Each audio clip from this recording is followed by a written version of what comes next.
எனக்கு கல்யாணம் முடிஞ்சது வந்து 2004 கேட்டிங்களா? அப்போ வந்து பாக்யராஜ் சாரோடைய அந்த அவர் எங்களுக்கு வரும்போது அது எனக்கு இன்னும் ஞாபகம் இருக்கு. அந்த அந்த ப்ளூ கலர் ஷர்ட்லாம் ஒரு நல்ல பட்டு ஷர்ட் மாதிரி இருந்துச்சு. ரொம்ப அழகா ரொம்ப வந்தாரு. அழகா வந்தாருங்களே. இது நீங்க ஏஐ வச்சுட்டீங்க. நம்ம ஒரு மாதிரி ஏர் கண்டிஷன், ஏர்கான் இதெல்லாம் கிடையாது. ஏன்னா நிறைய பேர் பதச்சிட்டு கேட்டாங்க, எக்கா எப்படிக்கா இருக்கீங்கன்னு. பெரிய வெப்பம் வரும்னு நினைச்சே பார்க்கல. இதாகி தாரெல்லாம் கொஞ்சம் கொஞ்சம் மெல்ட் ஆகுது. ரோட்டு தாரெல்லாம் ரொம்ப அதிகமா சூடு ரொம்ப அதிகமாகுது. ஹீட் ஸ்ட்ரோக்னு ஒன்று வரும். காலையில 8 மணி மாசத்துல மயங்கி விழுந்துட்டாப்புல. ஹீட் ஸ்ட்ரோக் தான் அது. அதாவது இப்போ பல்ஸ் எல்லாம் ரொம்ப கம்மியாகி ரொம்ப பேலா ரொம்ப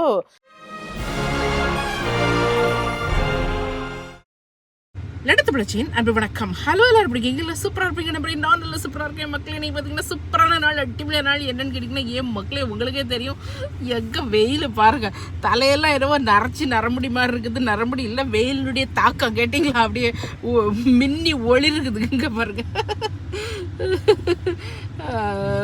அண்ணாச்சே பாருங்க, பயங்கரமா டிஷர்ட்லாம் போட்டுக்கிட்டு இப்போ கலக்கிட்டு இருக்காரு. இப்போ ஒரு காப்பி டீ அடிச்சுட்டு வரலான்னு தான் போயிட்டு இருக்கோம். ஏன்னா நிறைய பேர் எங்களுக்கு வந்து மெசேஜ் பண்ணி கேட்கறது, எக்கா உங்க ஊர்ல வெயில் வந்து தரகிற எல்லாமே வந்து உருகி நீங்கெல்லாம் வந்து ஊருக்கு ஓடி வர போறீங்களாமாலக்கா அப்படின்னு சொல்லி நிறைய பேர் மெசேஜ் அனுப்பிட்டு இருக்காங்க. எல்லாம் படபடப்படான்னு இந்த வீடியோ போட்டுருவோம், இல்லைன்னா மெசேஜ்களுடைய எண்ணிக்கை கூடி போகும் அப்படின்ட்டு தான் நான் வந்து இந்த வீடியோ போடுறேன். இதயங்கள் இணைந்திட வாழ்க்கை அமைந்திட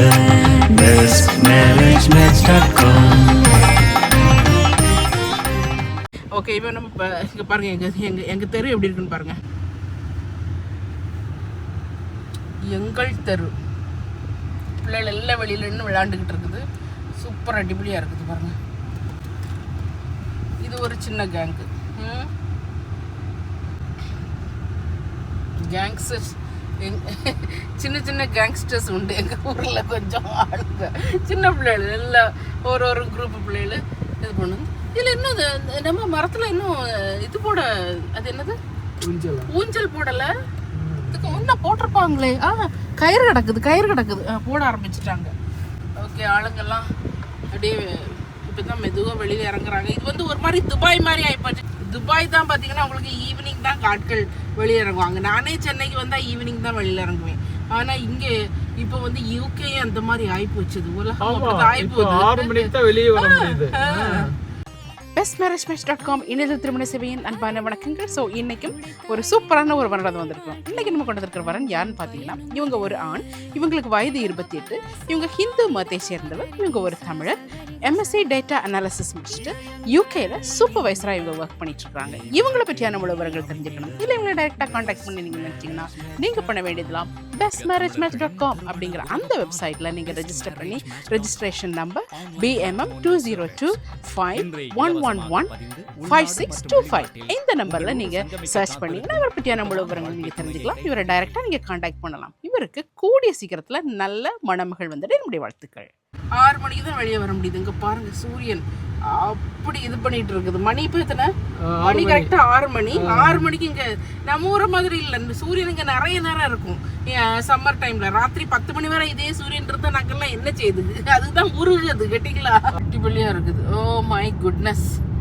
ஆனாலும் இந்த மரங்கள்லாம் அங்கே நிறைய இருக்கிறதுனால கொஞ்சம் ஒரு மாதிரி ஓடுது கேட்டிங்களா? எங்கள் ஏரியாவை பொறுத்தவரையில் கொஞ்சம் மரம் இல்லாத ஏரியாக்கள் இருந்தால் அதுங்க கொஞ்சம் ரொம்ப கஷ்டமாக தான் இருக்கும். பட் இது கொஞ்சம் எங்க இது வந்து எஸ்டேட்டுக்குள்ள இருந்தா அப்படிதான் இருக்கு. பாக்கல எப்படி பச்சை பச்சையா தான் சுத்தி எல்லாம் எல்லாத்துலயும். அதனால வந்து அது கொஞ்சம் ஓகேயா இருக்கும். பட் இருந்தாலும் வந்து இங்க உள்ள வீடுகள்ல பார்த்தீங்கன்னா நம்ம ஒரு மாதிரி ஏர் கண்டிஷன், ஏர்கான் இதெல்லாம் கிடையாது. நாங்கள் எல்லா வீடுகள்லையும் இப்போ வந்து இது ஃபேனு இதெல்லாம் வாங்கி வைப்பாங்க. ஃபேனுக்கு விலையெல்லாம் கூடி வச்சு, பட் இருந்தாலும் வாங்கி வச்சு தான் ஆகணும். வேறு வீடுகளில் ஃபேனே கிடையாது. ஏன்னா இங்கே இதுக்கு குளிர் நாடு பார்த்தீங்களா? தெரியாதவங்களுக்காக சொல்லிக்கிறேன். ஏன்னா நிறைய பேர் பதச்சிட்டு கேட்டாங்க, எக்கா எப்படிக்கா இருக்கீங்கன்னு. அதனால தான் நான் சொல்கிறேன், இது குளிர் நாடுனால நமக்கு வந்து ஹீட்டர் மட்டும்தான் வீடுகளில் இருக்கும். அதாவது குளிர் நேரத்தில் நம்ம வந்து யூஸ் பண்ணுறதுக்கான ஹீட்டர்லாம் இருக்கும். இப்போ அதுக்கெல்லாம் எந்த சோலியும் இல்லாமல் போயிடுச்சுது. இப்போ வந்து எல்லாரும் ஏர்கான் வீட்டில் ஏர் கண்டிஷன் பொறுத்துறாங்க. ஒருத்தங்க வந்து கேட்குறாங்க, உங்கள் வீடுகளெல்லாம் ஏர் கண்டிஷன் கூட இல்லையான்னு. அப்படி இல்லை, இது வந்து இந்தியாவில் இருக்கிறவங்க கிட்ட இப்போ சென்னையில் இருக்கிறவங்க கிட்ட போய் உங்கள் வீட்டில் சென்ட்ரல் ஹீட்டர் கூட இல்லையான்னு கேட்டா, ஹீட்டர் இல்லையான்னு கேட்டால் எப்படி இருக்கும், அதே மாதிரி இருக்குது. ஸோ இங்கே உள்ள இவ்வளோ நாள் இப்படி இவ்வளோ பெரிய ஒரு இது வரும்னு நம்ம நினச்சே பார்க்கல, இவ்வளோ பெரிய வெப்பம் வரும்னு நினச்சே பார்க்கல. நம்ம ஊர்ல டிசம்பர் மாசம் நவம்பர் மாசம் கொஞ்சம் குளிர் இருக்கும், கொஞ்சம் போத்திட்டு படுக்கிற அப்படி. அதுக்காக நம்ம வந்து ஃபுல்லா சென்ட்ரல் ஹீட்டிங் எல்லாம் போடணும்னு அவசியம் இல்லை. அதே போல இங்க ஒரு மாசம் சில வாரங்கள் இருக்கும், அதுக்காக வந்து யாரும். ஆனா இடையில இப்ப கொஞ்சம் ஓகே, 2 வாரமா இடையில ஒரு வாரம் வந்து பயங்கர ஹீட்டா இருந்து. எப்ப வந்து இந்த ஹீட்டினுடைய தாக்கம் வந்து ரொம்ப அதிகமாகும்னா அந்த 30 டிகிரிக்கு மேல போகும்போது. நாங்க 23 24 வருஷம் நாங்க இருக்கிறேன். 30 டிகிரிக்கு மேல எல்லாம் யூகேல எல்லாம் போகவே செய்யாது. ரொம்ப இது 25 டிகிரி வந்தாலே எங்களுக்கு வந்து பயங்கரமா இருக்கும் கேட்டிங்களா. ஆனா இப்பெல்லாம் வந்து 35 டிகிரி 36 டிகிரி 37 டிகிரி எல்லாம் ரொம்ப டிகிரி செல்சியஸ் நான் சொல்றது, இதெல்லாம் வந்து தாராளமா போயிட்டு இருக்குது. அதனால வந்து ரொம்ப கஷ்டமாக தான் இருக்குது. பட் ஓகே, இப்போ 2 வாரமா 23 25 இப்படி போயிட்டு இருக்குது, அப்படித்தானே? ஆமாம் ஆமாம். ஆனாலும் ஊர்ல உள்ள நியூஸை பார்த்தா ஆண்டவரே மனுஷனுக்கு அதுதான் ஆளுகள் பதப்பதிச்சுட்டு நம்ம வந்து கேட்குது அந்த நியூஸுகளை பார்த்துட்டு. இது நியூஸ் சேனல்ல ஐயோ அங்க அப்படியா அங்க இப்படியான்னு ஒரே இதுதான் பண்றது.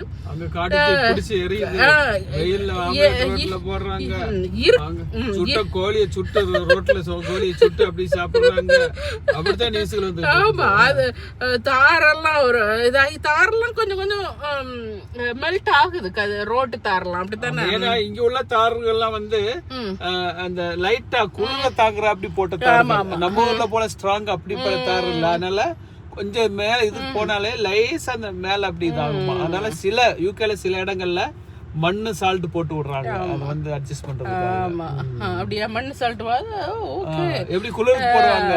ஆனா ஒண்ணு ஐஸ் மெல்ட் பண்றதுக்கு போடுறாங்க, அது போல இதுக்கு போட்டா அட்ஜஸ்ட் ஆகும். ஓகே, எல்லாம் இனி ஒரு மாசத்துக்கு தான், 2 மாசத்தை கேட்டீங்களா, திரும்பியும் பழைய குருடி கதவை திரடின்னு ஓடிக்கிட்டு தான் இருக்கணும் குளிர்ல. எங்களுடைய லோக்கல் ஏரியா. டக்குன்னு இறங்கி கொஞ்சம் பெரிய கடைகளுக்கு வரணும்னா இந்த ஏரியாவுக்கு தான் வரணும். இது வந்து நார்த் வுட்டு கேட்டிங்களா, சூப்பராக இருக்கும். இங்கே பக்கத்தில் ஒரு இந்தியன் கடை உண்டு, நம்ம நார்த் இந்தியன் கடை. அவங்க கடையில் வந்து சூப்பராக அந்த குட்டி குட்டியாக சமோசா போடுவாங்க பாருங்க. நான் காணிக்கிற மாதிரி ஊரில் கூட இப்படி கிடைக்கும். சூடு அப்பா பயங்கர சூடு, ஃப்ரெஷ்ஷாக போட்டாங்க, ஃப்ரெஷ்ஷாக போடுவாங்க. சாஸு ரொம்ப நல்லா இருக்கும். டேமரின்லாம் போட்டு புளி, ஆமாம், புளியெல்லாம் புளி போட்டு கொஞ்சம் இனிப்பாக இருக்கும், கொஞ்சம் புளிப்பாக இருக்கும். அவங்கவுங்க சாப்பாடு அவங்கவுங்க கடையில் வாங்கி சாப்பிட்டா நல்லா இருக்கு. 1000 தான் சொல்லணும். நம்ம என்னத்தான் போட்டாலும் டேஸ்ட் வராது. இந்த வெயில் காலத்துல சட்டையெல்லாம் கழட்டி போட்டு நடக்கிறது. சட்டை கழட்டி போட்டுட்டு நடக்கிறதாவது பரவாயில்ல, குளிர் அடிக்கும். அதனால கார் ரூஃப் டாப்ல எடுத்துருவாங்க. இப்போ குளிர் இல்லை, பட் இருந்தாலும் இவங்களுக்கு ரொம்ப பிடிக்கும் இந்த ரூஃப் டாப்பை எடுத்துக்கிட்டு போறது. அது அதீத ஒரு இது கேட்டிங்களா. சாப்பிடுங்கதா சரி போமா. Stop number 2. ஒரு ரம்மியமான இடத்துல, சாதாரண இடத்துல இல்ல, ரம்மியமான இடம். ருசிச்சு அப்படியே இந்த வீடுகள்லாம் பார்த்துட்டு ருசிச்சுட்டு அப்படியே பார்த்தீங்கன்னா எங்க பாருங்க மக்களே, பேல்பூரி கேட்டிங்களா, செம்மையா இருக்கும் இந்த நாட்டில் பேல்பூரி. உங்களுக்கு இந்தியாவிலாம் எப்படி கிடைக்குதுன்னு எனக்கு தெரியல, செம்மையா இருக்கும். அதுக்கான கடைகளில் போயாச்சுன்னா நல்லா இருக்கும், சூப்பராக இருக்கும். இது நல்லா இது பண்ணி தான் சாப்பிட்ணும். டீ வாங்க போகலான்னு நினச்சேன். டீ வாங்குறதுக்கு போகிற அளவுக்கு எனக்கு பொறுமை இல்லை. சாப்பிட்டு தான் நீ போகிறது. ஆனால் என்ன நடக்குன்னா ஊர் மாதிரி தாங்கயும் ரொம்ப வெயில்னால ஆளுகளுக்கு இந்த கிச்சன் ஒர்க் எதுவுமே நடக்க மாட்டாங்க. எங்கள் வீட்டில் இப்போ குக் பண்ணுறதே கொஞ்சம் கம்மி தான். பயங்கர சூடு. ஏன்னா கிச்சனில் போய் யார் நிற்பா? அப்புறம் ராத்திரி 10 மணிக்கு மேலேயே போய் நிற்க முடியும். இப்போ நம்ம ஊர்லனாலும் 5 மணி 6 மணிக்கு மேலே வந்து உங்களுக்கு வந்து வெயில் தாந்துரும். அதுக்கப்புறம் கொஞ்சம் வேலை செய்யலாம். அங்கே வந்து வெயில் தாரவே செய்யாது. ராத்திரி 8-10 மணி வரை இப்படி இருக்கும். அதனால் அங்கே உள்ள பிரச்சனை அதுதான் கேட்டிங்களா. அது மாதிரி காலைல 4 மணிக்கே உங்களுக்கு வந்து சூரியன் உதயம் ஆயிரும் இந்த சம்மர் டைமில். அப்போ நினச்சி பாருங்க, அப்போ ப்ரொலாங்ட் ஹவர்ஸ் ஆஃப் சூரிய லைட் வருது. அது கூட உங்களுக்கு ஒரு காரணமாக இருக்கும். அது மட்டும் இல்லாமல் யூகே பொறுத்தவரையில் சின்னதுனாலும் உடனே ட்ரெயினை ஸ்டாப் பண்ணிடுவாங்க. அதுக்கப்புறம் என்ன பஸ்ஸை ஸ்டாப் பண்ணிடுவாங்க. எல்லாம் ஸ்லோ டவுன் ஆயிரும்.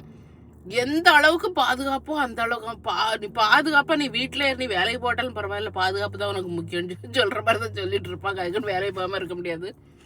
ஸோ அந்த அளவுக்கு தான் பாதுகாப்பு. நான் இதை சாப்பிட்டுக்கிட்டு இன்னொரு விஷயம் கூட நான் சொல்கிறேன். பார்த்தீங்கன்னா அடுத்த ஸ்டாப் நம்பர் 3 இங்கே எதுக்கு வந்துக்குன்னா இட்லி மாவு வாங்குறதுக்கு. வீட்டில் கிடந்து அவன் இட்லி மாவு வரைச்சிட்டு கிடப்பான் அந்த வெயிலில். அதனால கடைகளெல்லாம் நல்லா சூப்பராக விற்கிறாங்க. ஸோ இதெல்லாம் நம்ம என்னைய பொறுத்தவரை இல்லை, உங்கள் ஒருத்தருக்கும் ஒரு ஒப்பீனியன் இருக்கலாம். வீட்டிலே தான் இது பண்ணணும் அப்படின்னு சொல்லி சிலவங்களுக்கு ஒப்பீனியன் இருக்கலாம். என்னைய பொறுத்தவரையில் வந்து நம்மளுடைய வசதிப்படி நம்ம வந்து அப்பப்போ நம்ம வந்து சேஞ்ச் பண்ணிக்கணும். நமக்கு வந்து மல்டிபிள் ரெஸ்பான்சிபிலிட்டிஸ் இருக்கும் போதெல்லாம் அது வந்து வீட்டில் செஞ்சாதான் உண்டுன்னு கிடையாது. நம்ம வெளியில் வாங்கியதான் வாங்கி சாப்பிட்றேன்னா நமக்கு ஹெல்த்தியானதை பார்த்து வாங்கி சாப்பிடணும். சும்மா என்ன ஸ்டாப் நம்பர் 4 என்னன்னு தெரியல, போமா போயிட்டே யோசிப்போம். இவன் பார்த்தீங்கன்னா கடையில இருந்து இதான் 4th ஸ்டாப்னு தெரியல, வீடு தான் 4th ஸ்டாப். கேட்டிங்களா? ரோஜாப்பூ மேலே ரோஜாப்பூ இல்லை, முள்ளு கட்டி விடணும். இங்கே பாருங்க, நான் ஆக்சுவலி காணிக்க வந்தது இந்த முல்லைப்பூ. இது ஒரு வகையான முல்லை, என்ன பயங்கர ஸ்மெல்லாக இருக்கும். நல்ல அழகான ஒரு ஃப்ரேக்ரன்ஸ் இது வரும். யூகேல இருந்தீங்கன்னா இந்த ஜாஸ்மின் வந்து நீங்கள் வாங்கி வைங்க. சும்மா இந்த மாதிரி ட்ரில்லர் வச்சு அதுக்கு மேலே அப்படியே படத்தி விட்டால் அது படர்ந்து வரும். அந்த சம்மர் டைமில் நல்லா பூக்கும். நீங்கள் ஒன்றும் தண்ணி இன்னும் எதுவுமே அடிக்க வேண்டாம், அது பாட்டில் அது பூக்கும். ஆனால் நல்ல ஒரு இப்படி போகணுன்னு வைங்களேன், அந்த ஸ்மெல் வந்து பயங்கரமாக இருக்கும். ரொம்ப அந்த ஒரு சம்மரவே வந்து அப்படி தூக்கி கொடுக்கும். அந்த ஒரு அதுக்கு எல்லார் வீட்லேயும் யூகேல வைக்கக்கூடிய ஒரு பூவில் ஒன்று தான் அந்த இது. ஓகே, ஸோ அப்படி கார்டன்லாம் இப்போ பூக்கள்லாம் வந்துக்கிட்டு இருக்குது, நம்மளுடைய செடிகள்லாம் வந்துக்கிட்டு இருக்குது. இந்த வெயிலிருந்து எல்லாத்தையும் காப்பாற்றி கொண்டு வரதுக்குள்ள அவருடைய பாடு.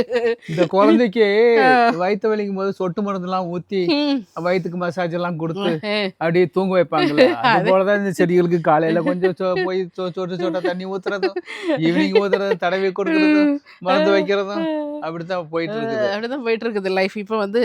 இப்போ ஒரு சில லைஃப் அப்டேட்ஸ் உங்கள்கிட்ட சொல்லணும். அதுக்காண்டி தான் நான் வந்து ஆக்சுவலி இந்த வீடியோவே தொடங்கினது. இதில் ஜம்முன்னு உட்காந்து நம்ம அடிபம்புக்கிட்ட உட்காந்து இந்த டீயும் குடிச்சிட்டு மீதி இருக்கக்கூடிய அந்த வாங்கிட்டு வந்த இதுகளெல்லாம் வச்சு சாப்பிட்டுட்டு ஜம்முன்னு எல்லாம் குழுன்னு. இப்போ நல்லா இருக்குது எங்களுக்கு வெதர். எல்லோரும் வெளியில் தான் இருக்கிறாங்க. அதனால நாங்களும் வெளியில் தான் இருக்கோம். தாத்தா பாட்டி பின்னால் எல்லாம் வெளியில் இருக்கிறாங்க. ஓகே, இப்போ பார்த்தீங்கன்னா வந்து உட்காந்தாச்சு. இந்த ஒரு டீ போட்டு தந்தார். அதாவது டீயும் குடிச்சிட்டு இனி கொஞ்சம் நேரம் இதில் உட்காந்து அப்படியே வளவளான்னு பேசிக்கிட்டு ஊர் கதை உலக கதையெல்லாம் விட்டுக்கிட்டு அப்படியே கிளம்ப வேண்டியது, தூங்குறது. கேட்டிங்களா? இப்போ மணி எத்தனை? ஆமாம், 8 ஆச்சு மணி. கரெக்டாக மணி 8 மணி, ராத்திரி 8 மணி. கேட்டிங்களா? பகலில் 8 மணி இல்லை, ராத்திரி 8 மணி. பாருங்கள் சூரியன் எப்படி பளபளபளான்னு இது பண்ணிட்டு இருக்கு. இந்த இதில் எங்கேயாக்கும் போய் படுக்கிறதுக்கு தூங்குறதுக்கு. ஸோ நான் என்ன சொல்ல வந்தேன்னா, இந்த ஹீட்டுன்னு சொல்லும்போது இந்த ஹீட் ஸ்ட்ரோக் மக்களுக்கு நிறைய இந்த ஹீட்டு ரொம்ப அதிகமாக, சூடு ரொம்ப அதிகமாகும் ஹீட் ஸ்ட்ரோக்குன்னு ஒன்று வரும்.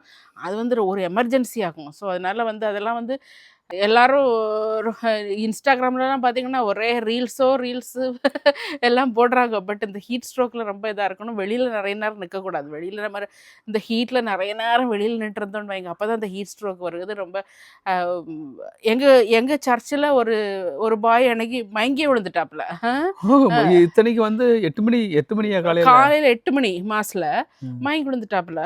ஹீட் ஸ்ட்ரோக் தான். அதாவது இப்போ பல்ஸ் எல்லாம் ரொம்ப கம்மியாகி ரொம்ப ரொம்ப ஸ்வெட்டிங் ஆகும். நமக்கு ஹார்ட்டெல்லாம் படப்படான்னு அடிக்கிற மாதிரி இந்த பால்பிட்டேஷன்ஸ் வரும். அது அப்படி நம்ம விட்டுட்டோம்னா அது ஒரு மெடிக்கல் எமர்ஜென்சி. அதனால யாராவது அந்த மாதிரி ஹீட் ஸ்ட்ரோக்கு சிம்டம்ஸ் காணிக்கிற மாதிரி இருந்தாங்கன்னா அவங்கள உடனே கூலான இடத்துக்கு நீங்கள் இது மூவ் பண்ணலாம். உடனே ஆம்புலன்ஸுக்கு ஃபோன் பண்ணி அவங்க பார்த்தா தான் அது சரியாகும். கேட்டிங்களா? ஸோ அதனால் நம்ம சூடு அது இதுன்னு நம்ம ஜோக்கெல்லாம் அடித்தாலும் அதனால் பல தொந்தரவுகளும் இருக்குது. ஊரில் நமக்கு நம்ம பழகியிருப்போம். ஊரில் உள்ளவங்க எல்லாருக்குமே, உலகத்தில் எல்லாருக்குமே ஹீட்டுங்கிறது ஒன்று தான். நம்ம பழகியிருப்போம். அதனால் இங்கே பழக்கப்படாததுனால கொஞ்சம் கஷ்டமாக இருக்குது. ஓகே, ஸோ இது கோயிங் பேக் டு என்னடான்னா இதெல்லாம் வந்து எல்லா எல்லா இடங்கள்லையும் வர்றது தான். பட் எங்கே இந்த மாதிரிப்பட்ட நாடுகளில் வரும்போது அமெரிக்கா இல்லைன்னா இது நான் இருக்கிறது யூகேலலாம் வரும்போது இங்கே உள்ள பத்திரிகைகள்லாம் என்னன்னா சின்ன ஆளுகளுக்கு லேசாக ஒரு அன்கம்ஃபர்டபுள் வந்தாலும் அது பெருசாக நியூஸில் போடுவாங்க. அப்போ தான் வந்து கவர்மெண்ட் வந்து உடனே அதுக்கு ஆக்ஷன் எடுக்கும். உடனே அவங்களுக்கு எல்லாமே வந்து இது கவர்மெண்ட்டுக்கிட்ட போய் முதல் படியாக போய் சேர்க்கணும். அந்த பத்திரிகையாளர்களுடைய எங்கே உள்ள இந்த நாட்டில் உள்ள பத்திரிகையாளர்களுடைய ஏமே அதுதான். அதனால சின்ன இது வந்தாலும் உடனே அதை பெரிய பெரிய நியூஸாக போடுவாங்க. நம்ம ஊர்லேருந்து நியூஸுக்காரங்க பார்த்துட்டு இருக்கும்போது அப்பா இது அப்பா அங்கே எல்லாமே போச்சுன்னு அவங்களும் நினைப்பாங்க. ஏன்னா அவங்க இங்கே வந்து பார்க்குற ஆட்கள் இல்லைல்ல. உடனே அவங்க அதை ஒன்றுக்கு பத்தா போடுறது. இப்படி தான் நியூஸுகள் வந்து பரவுது. பட் இருந்தாலும் சேஃப்டி ரொம்ப முக்கியம் எல்லாருக்குமே. எந்த வெதருமே டூ எக்ஸ்ட்ரீம் லெவலில் போகும்போது மனுஷன் வந்து சேஃப்டி எடுக்கணும். அது வந்து இல்லைன்னா நம்ம தான் ஆகப்பட்டுக்குவோம். அதனால் அந்த பொதுவாக பார்த்திங்கன்னா அந்த டயபெட்டிக் ஆட்கள் இல்லைன்னா ஹை பிளட் ப்ரெஷர் கூடுதலாக உள்ளவங்க இப்போ ஊர்லேருந்து அப்பா அம்மாலாம் வந்திருப்பீங்க பிள்ளைங்கள்லாம் பார்க்குறதுக்கு. ஸோ நீங்களாம் வந்து சூடு வந்துட்டேன்னு சொல்லி வெளியில் போய் நிற்கிறத கொஞ்சம் தவிர்த்துக்கணும். அந்த காலையில் 10லேருந்து சாயங்காலம் 4 மணி வரை வெளியிலலாம் போய் நிற்காதீங்க. ஏன்னா இந்த ஹை பிளட் ப்ரெஷரு, டயபெட்டிக்ஸு, இல்லைனா ஹார்ட் ப்ராப்ளம், இல்லைனா வேறு ஏதாவது நோய் இருக்கிறவங்க எல்லாத்துக்குமே ஹீட்டுங்கிறது ஒரு அன்கம்ஃபர்டபுளான ஒன்று தான். ஆனால் நோய் இருக்கிறவங்களுக்கு நம்ம உடம்பு வந்து இன்னும் அதிகப்படியான ஒரு வேலையை செய்யும். அப்போ இன்னும் நமக்கு வந்து அது வந்து உடம்புக்கு ஒரு என்ன சொல்கிறது, ஒரு சோர்வை கொடுக்கும், உடம்புக்கு ஒரு தேய்மானத்தை கொடுக்கும். கேட்டிங்களா என்ன சொல்கிறது புரியுதுன்னு நினைக்கிறேன். ஸோ அதனால் வந்து கொஞ்சம் கேர்ஃபுல்லாக இருக்கணும். அந்த 10 to 4 எப்போவுமே வெளியிலே போகக்கூடாது. வீட்டுக்குள்ளே இருக்கிற மாதிரி நம்ம இருந்துக்கணும். அதுக்கப்புறம் வந்து ஈவினிங் ஆன பிறகு இந்த மாதிரிப்பட்ட இதெல்லாம் இருக்கும்போது போகலாம். போய் கொஞ்சம் சன்லைட்டில் போய் இருந்துட்டு வர்றது நோ ப்ராப்ளம். அதே மாதிரி ஏர்லி மார்னிங் இவரெல்லாம் இந்த கார்டனிங்லாம் ஏர்லி மார்னிங் தான். அப்படி தானே தான் இப்போ எல்லாம் 6 மணி ஈவன் 5:30க்கெல்லாம் வந்துட்டு ரொம்ப நல்லா ஜாலியாக இருக்கும். 8 மணிக்குள்ளே செஞ்சுட்டோம்னா நீங்கள் 5:30க்கு வந்து எல்லாம் வெளியில் இருப்பாங்க. ஸோ ஸோ அதுதான் ஹீட்டை பற்றி. இன்னொன்று என்னென்னு கேட்டிங்கன்னா ரீசண்டாக நம்ம பாக்யராஜ் அவருடைய மறைவு அது வந்து ரொம்ப ஷாக்காக இருந்துச்சு. இது எல்லாருக்குமே என்னடா டக்குன்னு ஒருத்தர் வந்து இதுக்கு இப்போ வாக்கிங் போயிட்டு இருந்தவர் வீட்டுக்கு வந்தார் இப்படி ஆயிடுச்சு அப்படின்னு சொல்லி. அவருக்கு வேறு பல நோய்கள் இருந்திருக்கலாம், இல்லாமல் இருக்கலாம். எதை இருந்தாலும் வந்து நார்மலாக நம்ம கண்ணுக்கு முன்னால் இருந்தவர் வந்து இப்படி டக்குன்னு ஒரு ஹார்ட் அட்டாக்கில் வந்து இப்படி ஆயிடுச்சேன்னு சொல்லி தமிழ் உலகத்தில் உள்ள எல்லா தமிழ்காரங்களுமே அப்படி சம்பிச்சு போன ஒரு நொடிகள் தான். அது உண்மையிலே மறக்கவே முடியாது. அதனுடைய சோகம் வந்து இன்னமும் வந்து அது குறையலை. ஸோ எங்களுக்கு வந்து பார்த்திங்கன்னா பாக்யராஜ் சார் எப்படி எங்களுக்கு இதுன்னா எங்களுடைய கல்யாணம் என்னுடைய கணவருக்கு வந்து அவருக்கு தெரியும். அந்த மாதிரி அவர் வந்து எங்களுடைய கல்யாணத்துக்கு வந்து அவர் வந்திருந்தார். நான் வந்து இந்த கல்யாண வீடியோ என்னுடைய அது என்னது ஆல்பம் வீடியோவை நான் போட்டிருப்பேன். அதிலே நான் காணிச்சிருக்கேன்னா அந்த வீடியோவில் பார்த்தீங்களா?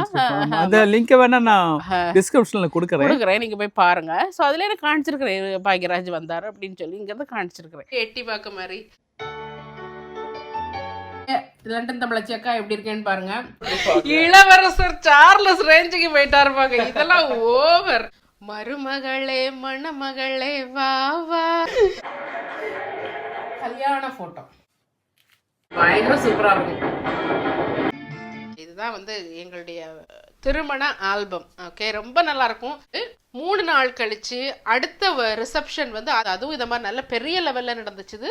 பட் அந்த இதுல வந்து ஒரு ஸ்பெஷலான ஒரு ஆள் வந்திருப்பாரு. அவர் யாருன்னு இந்த போட்டோல பாருங்க. டைரக்டர், நமக்கு எல்லாம் பிடிச்ச டைரக்டர் பாக்யராஜ் தான். அவர் எப்படி இருக்காருன்னு பாருங்க. அப்போ நல்ல சூப்பரா இருக்காரு. டைரக்டர் பாக்யராஜ் வந்து எங்க வீட்டுக்காரோட ஃப்ரெண்டு. அதனால வந்து கல்யாணத்துக்கு வந்து எங்களை வாழ்த்தி எங்களுக்கு பூச்செண்டு கிஃப்ட் எல்லாம் தந்துட்டு போனார். ஸோ அதில் ரொம்ப ரொம்ப சந்தோஷம். கல்யாண ஆல்பத்தை சூப்பராக பார்த்து முடிச்சிட்டோம். ஸோ அதனால என்னுடைய ஹஸ்பண்ட், எனக்கு கூட அவர் அந்த அளவுக்கு தெரியாது, பட் என்னுடைய வீட்டுக்காரருக்கு வந்து ரொம்ப பழக்கமானவர். அதனால வந்து கண்டிப்பாக நமக்கு ஒரு தெரிஞ்சவங்க வந்து இறந்துட்டாங்கன்னா வந்து கண்டிப்பாக அது ஒரு போஸ்ட் போடுறது, ஒரு மீடியாவில் இருக்கிறவங்கும்போது நம்ம போஸ்ட் போடுறது சகஜம் தானே. அப்படி தான் வந்து நாங்கள் வந்து நம்ம இன்ஸ்டாகிராமில் போஸ்ட் போட்டோம். அதே மாதிரி எல்லாம் நம்மள்கிட்ட உள்ள சோஷியல் மீடியாலெலாம் போஸ்ட் போட்டோம். ஆனால் இந்த ஃபேஸ்புக்கில் கொஞ்சம் ஆட்கள் இருக்கிறாங்களே, இது நீங்கள் ஏஐ வச்சுட்டீங்க. என் மனுஷாளுக்கும் மனுஷாலியா இவர் இறந்துட்டாருப்பா, இவர் ஏன் கல்யாணத்துக்கெல்லாம் வந்தாரே, நல்லா இருந்தாரே, இது இல்லாமல் ஒரு சட்டுன்னு போயிட்டாரே அப்படிங்கிற ஒரு ஆதங்கத்தில், அது மட்டும் இல்லை, நம்மளுடைய ஒரு அனுதாபங்களை தெரிவிக்கிறதுக்காக நம்மளுடைய சப்ஸ்கிரைபர்ஸ் எல்லாரும் வியூவர்ஸ் எல்லாருமே பார்க்கறது அனுதாபத்தை தெரிவிக்க போட்டது ஏஐ கொண்டது. ஏஐனா என்னன்னே தெரியாத கூட்டமெல்லாம் அங்கே வந்து அடிக்கிட்டீங்களா? ஏஐ வச்சு அந்த இமேஜை வந்து நான் கிரியேட் பண்ணிட்டோமா, அந்த விஷயத்தை சொல்லு, அப்பதானே தெரியும். Okay okay. இப்ப உள்ள பாக்யராஜ் முகம் வேற, அப்ப உள்ள பாக்யராஜ் சாரோட முகம் வேற. எனக்கு கல்யாணம் முடிஞ்சது வந்து 2004 கேட்டிங்களா? அப்போ வந்து பாக்யராஜ் சாரோடைய அந்த அவர் எங்களுக்கு வரும்போது எனக்கு இன்னும் ஞாபகம் இருக்கு, அந்த அந்த ப்ளூ கலர் ஷர்ட்லாம் ஒரு நல்ல பட்டு ஷர்ட் மாதிரி இருந்துச்சு. ரொம்ப அழகா வந்தாரு, ரொம்ப அழகா வந்தாரு கேட்டிங்களா? ஆனா எனக்கே அப்போ ஆச்சரியமா இருந்தது, அவருடைய அந்த ஹேர் ஸ்டைலை பார்த்தோன்னா இப்படி இருக்காரு அப்படின்னு எனக்கே ஆச்சரியமா இருந்துச்சு. ஸோ ஆளுகளுக்கு இப்போ உள்ளவங்களுக்கு அந்த ஒரு பிக்சர், அவங்க பொதுவாக அந்த ஒரு கெட்டப்பில் அவர் வந்து அந்த நிறைய நாள் அந்த ஒரு கெட்டப்பில் அவர் இருந்தது இல்லை அப்படின்னு நினைக்கிறேன். அப்படித்தானே? இருந்தாலும் மக்களுக்கு மறந்துருக்கும். ஏன்னா எத்தனை வருஷத்துக்கு 2004 அவர் அந்த கெட்டப்பில் இருந்தார். அதனால கூட அவங்க வந்து ஐயோ இதெல்லாம் வந்து ஓவர்னு சொல்லி அவங்க வந்து நீங்கள் ஒரு ஏஐ அது என்னது சொல்றீங்க, ஏஐ வச்சு கிரியேட் பண்ணிட்டீங்க உங்க பாப்புலாரிட்டிக்காகன்னு ஒரு கம்ப்ளைண்ட். அது மட்டும் இல்லாம இன்னொரு விஷயம், அவர் அந்த கெட்டப்லயே பெருசா எந்த படங்களையும் நடிச்சது இல்ல, எந்த சினிமாக்கள்லயும் அந்த கெட்டப்ல நம்ம வந்து பார்த்திருக்க முடியாது. அதுவும் இல்லாம இந்த அந்த போட்டோ போஸ்ட் வந்து 1 மில்லியனுக்கு மேல போயிடுச்சு வியூ, 1 மில்லியனுக்கு மேல போட்டு. ஆனா அதுல வந்து அது இல்ல, அது பெருசு இல்ல. ஆளுங்க வந்து ஒரு இப்போல்லாம் சோஷியல் மீடியாவில் நம்மளுடைய அனுதாபத்தை கூட தெரிவிக்க முடியல.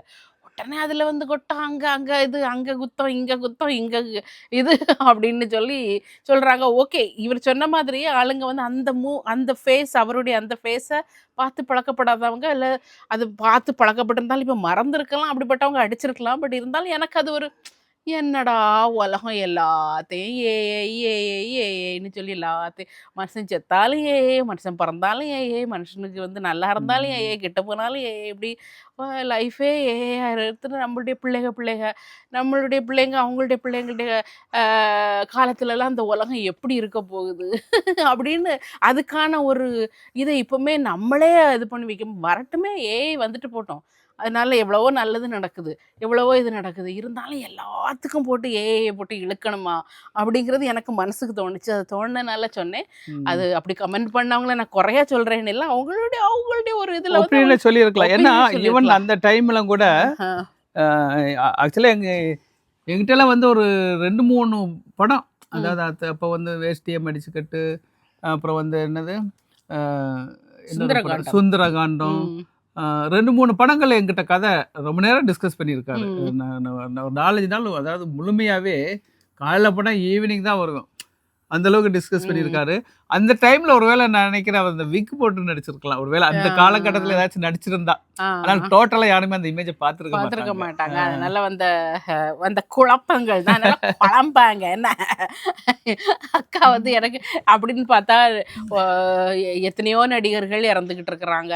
எல்லாத்தையும் நம்ம நம்மளுடைய பப்ளிசிட்டிக்காக ஒன்று நம்ம போடணும்னு நினைச்சா எல்லாத்தையும் நம்ம போடலாம். ஏன்னா ஈஸி, ஏல வச்சு போடுறது வந்து ரொம்ப ஈஸி. இல்லை இப்போ இறந்ததுக்காக கூட வேண்டாம், குஷ்பு மகளுடைய கல்யாணத்துக்கு நான் போயிட்டு வந்தேன்னு போடலாம். அதெல்லாம் ஈஸிங்க, அதெல்லாம் ஈஸியாக நமக்கு கோவாவுக்கு என்னைய கூப்பிட்ட மாதிரி நான் அங்கே போய் நின்று கல்யாணத்தை நடத்தி வச்ச மாதிரியும் கூட நான் ஏஐ க்ரியேட் பண்ணலாம். அப்படி க்ரியேட் பண்ணனா எப்படி இல்லாமல் க்ரியேட் பண்ணலாம். பட் நமக்கு மனசுக்கு நெருக்கமானவங்களை பற்றி நம்ம வந்து ஒரு இது போடும்போது இப்படி சொல்கிறாங்களேன்னு ஒரு ஆதங்கம் தான், மக்களுக்கு ஒரு ஆதங்கம் தான். ஏதோ நம்மளுடைய ஆத்தென்டிசிட்டின்னு ஒன்று இருக்குது இல்லையா, ஹியூமன் பீயிங்ஸ்க்குனே உள்ள ஒரு உணர்வுகள் இருக்குல்ல, அதெல்லாம் அந்த சோஷியல் மீடியாவில் இப்போ வரக்கூடிய நாட்களில் வந்து அதெல்லாம் கொஞ்சம் என்ன சொல்கிறது, மழுங்கிக்கிட்டே வருதோ, எதுக்கெடுத்தாலும் அதை வந்து ஒரு குறை சொல்லிக்கிட்டு, எதுக்கெடுத்தாலும் ஒரு குத்தம் சொல்லிக்கிட்டு போகக்கூடிய ஒரு மனப்பான்மை வருதோன்னு எனக்கு வந்து இருக்குது. எங்கள் வீட்டுக்காரெல்லாம் பார்த்தீங்கன்னா பாக்யராஜ் சாரோடைய பரம ரசிகர். அது என்ன படம், டார்லிங் டார்லிங் டார்லிங். என்னைக்கும் ராத்திரி அந்த படத்துல இருந்து ஒரு சீனாவது இருக்கு ஃபோனில் ஓடும் கேட்டிங்களா? எம்மா எனக்கு தான் தெரியும், ஒரு 2000 தடவை பார்த்துருப்பீங்களா? 2000 இல்லை,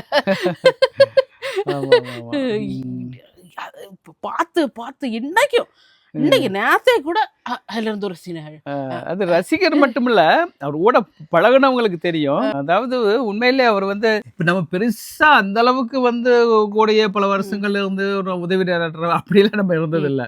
ஆனால் அவர் அவ்வளோ ஒரு அன்பா ஒரு அவரு உயரத்துக்கு பெரிய உயரம் தான் இந்த அவருடைய ஃபீல்டுல. மற்றவங்களாம் வந்து எவ்வளவு பெரிய உயரம், அவர் உலக லெவல்ல ஒரு பெரிய ஒரு டைரக்டர். ஆனா அவருக்கு சாதாரண நம்ம கூட இவ்வளவு இறங்கி இவ்வளவு அன்பா அப்படி ஒரு அது வந்து பல பேர் வீடியோக்கெல்லாம் அதெல்லாம் சொல்லுவாங்க, விமர்சனம். உண்மையிலே எனக்கு இப்பவே எனக்கு கண்ணில் தண்ணி வருது. ஏன்னு சொன்னா எப்படியாச்சும் அவர் வந்து மெட்ராஸ் வரும்போது ஒரு டைம் வரும்போது நினைக்கிறது போய் அவரை போய் பார்க்கணும், பேசணும். நான் ஒவ்வொரு டைம் வந்து சொல்லிட்டு இருப்பேன். ஏன்னா அவர் அதுக்காகவே ஃபோன் பண்ணாம கூட வருவேன். ஃபோன் பண்ணாம வந்துட்டு என்னடா வரலன்னு அவர் நினைச்சு வருத்தப்படுவாருன்னு சொல்லிக்கிட்டு ஒரு சரி என்ன மனுஷங்க வந்து இருக்குத்தானே போறாங்க, நம்ம போய் வாங்கிக்கலாம் அப்படித்தான் வந்து நம்ம வந்து ஒரு பார்க்காம போனது. உண்மையில இப்ப நினைச்சாலே எனக்கு வந்து கண்ணில் தெரியும் அவ்வளவு ஒரு அன்பானவர் அவரு. எங்க கல்யாணத்துக்கு வந்தப்பவும் அவ்வளவு ஒரு எளிமை அவர்கிட்ட. அவர் வந்து ஆளுங்கள்லாம் போய் போட்டோ எடுக்கும்போது அவ்வளவு இது பண்ண அவ்வளோ எளிமை. வந்து என்னையெல்லாம் தெரியவே செய்யாது, ஆனாலும் வந்து அவ்வளோ ஒரு அன்பாட்டு ஒரு எளிமையா வந்தாப்புல. அது மட்டும் இல்லாம கல்யாணம் முடிச்ச பின்னாடி கூட நம்ம பிஸியா இருந்தோம். அவர் கூப்பிட்டு கேட்டாரு, எப்படி இருக்கீங்க, எப்படி கல்யாணம், இப்ப லண்டன் போறீங்க அப்படி இப்படிலாம் அவராவே கூப்பிட்டு அவ்வளோ ஒரு கனிமா. தேவையே இல்லை, ஏன்னா எங்களை கூப்பிடணும்னு எந்த தேவையும் இல்லை, எந்த இதுவும் இல்லை. ஆனாலும் வந்து அவர் அப்படி சொன்னாப்புல. முன்னாடி அப்பப்போ கேப்ல மேட்ச் பேசுவோம், ரெகுலரா பேசாட்டாலும் டச் இருந்துகிட்டே இருந்தது. பட் ரொம்ப எங்களுக்கு ஆமா ஆமா வருத்தம். அதனாலதான் வந்து அந்த போஸ்ட் போட்டேன், கேட்டீங்களா மக்களே. அதனால வந்து ஏதோ எதுக்குமோ போட்டு என்ன முடிச்சு போடாதீங்க. ஓகே நாங்க வந்து நான் இப்படி உட்காந்து நல்லா ஜாலியா உட்காந்து இந்த காப்பியை கடுங்காப்பியை குடிச்சிட்டு அப்படியே கொஞ்ச நேரம் அப்படியே இந்த வெதர்ல இருந்துக்கிட்டு அப்படியே வீட்டில் போய் இனி கண்ணு மயங்க வேண்டியதான். ஓகே, இந்த வீடியோ உங்களுக்கு பிடிச்சிருக்குன்னு நம்புறேன். இந்த வீடியோ பிடிச்சிருந்தா லைக் பண்ணுங்கள், ஷேர் பண்ணுங்கள், நிறைய பேருக்கு சப்ஸ்கிரைப் பண்ணுங்கள். நிறைய பேருக்கு சப்ஸ்கிரைப் பண்ணுங்க, எங்களுக்கும் பண்ணுங்க. எல்லாருக்கும் சப்ஸ்கிரைப் பண்ணுங்கள், பட் எங்களுக்கும் பண்ணுங்கள். பட் முக்கியமாக இந்த வீடியோ இந்த காலகட்டத்தில் நிறைய பேருக்கு நீங்கள் ஷேர் பண்ணுங்கள். ஏன்னா அந்த ஹீட் எமர்ஜென்சி, ஹீட் ஸ்ட்ரோக் இதெல்லாம் வந்து ஆட்கள் இன்னுமே அது தெரியாமல் தான் நிறைய பேர் இருக்கிறாங்க. So we will create awareness. Okay, tata, bye bye.